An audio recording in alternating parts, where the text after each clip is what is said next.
రోడ్ల సౌకర్యాలు వెంటనే, నీళ్ళ సౌకర్యాలు వెంటనే.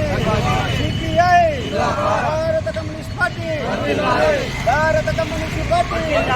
పంచమిటిలో నివసిస్తున్నటువంటి ప్రజలకు కరెంటు సౌకర్యాలు వెంటనే, నీళ్ళ సౌకర్యాలు వెంటనే.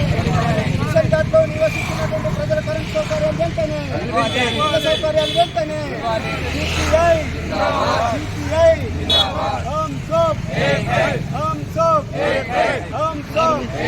పంచమిటిలో నివసిస్తున్న గత 10-12 సంవత్సరాల నుంచి నివాసం గడుపుతున్న కనీస సౌకర్యం అంటే తాగునీరన్న కళ్ళు దొరుకుతాయి, తాగునీరు దొరుకుతలేదు, కరెంటు సౌకర్యం లేదు, మరి ఇంకా పట్టాలు కూడా లేవు. వాస్తవంగా ప్రభుత్వాలు టీఆర్ఎస్ ప్రభుత్వం గత 10 ఏళ్ళు కాలయాపన చేసి ఇలాంటి పేదలకు న్యాయం చేయలేకపోయింది. మా మిత్రపక్ష కాంగ్రెస్ పార్టీ ప్రభుత్వానికి కూడా విజ్ఞప్తి చేస్తూ ఉన్నాం. అన్ని వినతులు ఇచ్చినప్పటికీ సీతక్క గారికి, అట్లే మన ఇన్ఛార్జి కాంగ్రెస్ పార్టీ కంది శ్రీనివాస్ రెడ్డి గారికి, ముఖ్యమంత్రికి 20,000 వచ్చినప్పుడు ఇచ్చినాం. వాటి పరిష్కార మార్గంలో దగ్గర పడుతూ ఉన్నాయి. కానీ ప్రభుత్వం ఇంకా అధికార యంత్రంగా స్పందించలేదు. నాయకులు ఓకే ఉన్నారు కానీ అధికారులు కొద్దిగా నిమగ్నతలు ఏసీలోకి వెళ్ళి బయటకు వెళ్తలేరు. ముఖ్యమంత్రి గారు అన్నట్టు వీళ్ళు బయటకు రండి, కలెక్టర్ గారిని ఆర్టీఓ గారిని అడుగుతూ ఉన్నాం, మీరు దయచేసి రండి. ఎలాంటి భూ ఆక్రమణలు కానీ ఇతరులకు అన్యాయం చేసే విధంగా లేదు. ప్రభుత్వ భూములే ఇలా నివాసం గడుపుతూ ఉన్నారు.